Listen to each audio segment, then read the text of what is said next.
Some stories are not spoken, they are felt inside silence. They said the forest was old, older than our village. And that night, I felt the forest listening to my heartbeat. Part 1: The Child of Silent Roots. The village of Umweko rested quietly inside land surrounded by ancient forest. No one remembered who planted the first house in the village. Old people said the forest was older than human memory. Some said the forest watched villagers sleep. Others believed the forest listened to prayers spoken during night wind. Tall Iroko trees stood deep inside forest darkness. Their trunks were wide and rough like the skin of old warriors who had fought many battles under burning sun. During harmattan season, wind moved slowly through leaves as if someone was breathing inside forest shadows.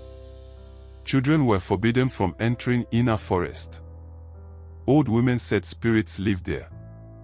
Old men said the forest belonged to something older than village ancestors. The boy who walked alone. Kolu was 13 years old. Thin body. Dark brown skin. Quiet voice. He preferred walking barefoot even when hot soil burned his feet during afternoon sunlight. Other boys played football near market ground. They chased goats and shouted loudly during trading days. But Kolu preferred sitting behind his grandmother's mud house beside an old mango tree. The mango tree was ancient. Its branches spread wide like protective arms guarding earth's memory. Sometimes during evening wind, Kolu felt movement inside chest. Not fear. Not comfort. Something between. Like someone breathing inside thoughts. The voice that began inside silence. The voice came when Kolu was 7 years old. After his mother died. Burial ceremony was very quiet. Women cried loudly beside grave. Men drank palm wine silently under palm trees. Kolu did not cry. Because emptiness lived inside chest like heavy stone. That night he slept near cooking fire outside grandmother's house. Wind was soft. Firelight moved slowly across mud walls. Then he heard it. Not with ears. Inside thoughts. Do not fear forest. Kolu opened eyes immediately. Night was quiet. Grandmother slept outside near fire. He was alone. Yet voice was there. Soft. Old. Patient. Like wind touching dry leaves during harmattan season. Grandmother wisdom. Next morning Kolu told grandmother. Grandma, people are talking inside forest. Old woman did not laugh. Her face carried deep wrinkles like cracked river soil after long drought. She placed rough palm gently on Kolu's head. Not every voice belongs to living men. If forest speaks kindly, listen. First entry into forbidden forest. At 9 years old Kolu entered forbidden forest alone. Sun was setting. Sky changed from yellow to orange and purple. Birds flew home loudly across horizon. Wind carried red dust from village road. Kolu's heartbeat was fast. Fear sat inside chest like heavy rock. He walked slowly between tall trees. Leaves brushed shoulders like checking whether child was allowed inside. Then he stopped.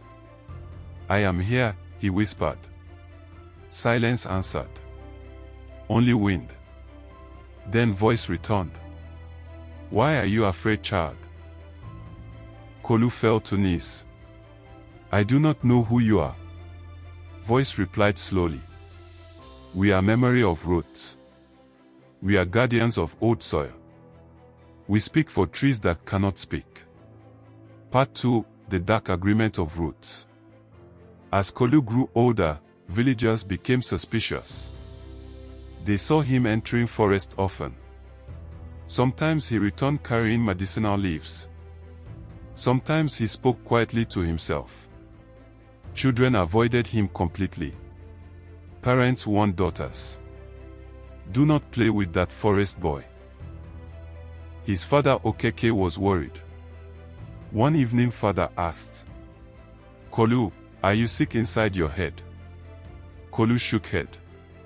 "No, father." "Then why do you speak to trees?" Kolu could not explain. Because experience was older than words. The sacred tree decision. Village elders decided to cut sacred Iroko tree. Population was increasing. More farmland was needed. Men arrived carrying iron axes. Sacred Iroko tree stood inside forbidden forest. Old women cried quietly. Children watched from distance. That night Kolu returned forest. Wind felt heavier. Leaves moved slowly like breathing animals. Voice spoke. "They will cut tree. What will happen?" Kolu asked. "River will drink sand. Soil will weaken. Children will suffer hunger." Kolu felt fear. But he loved village. The chief and progress. Chief believed cutting tree was progress. He said village must grow. He said young people needed farmland. But old women prayed silently because they remembered forgotten stories. Stories of darkness buried inside earth long before village was born. The miracle warning. Next morning men raised axes. Kolu stood alone before Iroko tree. Legs were shaking. Father shouted from crowd, "Kolu, come back." But Kolu whispered, "I am not alone." Wind moved strangely. Thousands of birds suddenly flew from forest trees. Sky darkened even though it was morning. Thunder sounded far away. Ground felt warm like something moving under soil. Men dropped axes in fear. Chief shouted, "Stop cutting."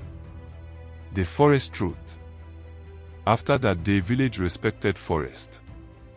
Iroko tree was never touched. Kolu became known as forest child. He learned herbal medicine. He helped sick villagers. He advised farmers when to plant crops. The dark secret inside earth. One night voice spoke stronger. If humans destroy forest balance, what will wake? Kolu asked. Something older than village. Something buried before first human walked this land. Old women in village began praying more during moonless nights. Because forgotten spirits were returning inside dreams. Final folklore truth. People called Kolu strange. But forest called him child. Because sometimes wisdom does not speak human language. Sometimes wisdom speaks through wind. Through leaves. Through darkness. And those who listen carefully may hear it. The forest was not friend. The forest was not enemy. The forest was keeper. And some doors inside earth must never be opened. Thank you for watching. Please like, share and subscribe for more storytelling contents.